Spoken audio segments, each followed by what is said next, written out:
ব্রাহ্মণবাড়িয়া ২ আসনের স্বতন্ত্র প্রার্থী ব্যারিস্টার রুমিন ফারহানার বিরুদ্ধে মব সৃষ্টির অভিযোগ এবং নির্বাচনী আচরণবিধি লঙ্ঘনের অভিযোগ এনেছেন ওই আসনের সহকারী রিটার্নিং কর্মকর্তা ও উপজেলা নির্বাহী কর্মকর্তা আবু বকর সরকার।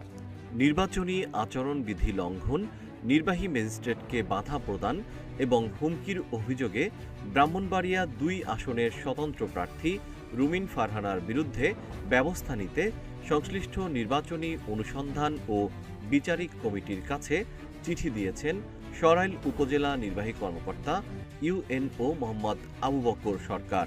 ব্রাহ্মণবাড়িয়া ২ সরাইল আশুগঞ্জ আসনের স্বতন্ত্র প্রার্থী ও বিএনপির বহিষ্কৃত নেত্রী ব্যারিস্টার রুমিন ফারহানাকে নির্বাচনী আচরণবিধি লঙ্ঘন এবং নির্বাহী ম্যাজিস্ট্রেটকে হুমকি দেওয়ার অভিযোগে কারণ দর্শানোর নোটিশ দেওয়া হয়েছে।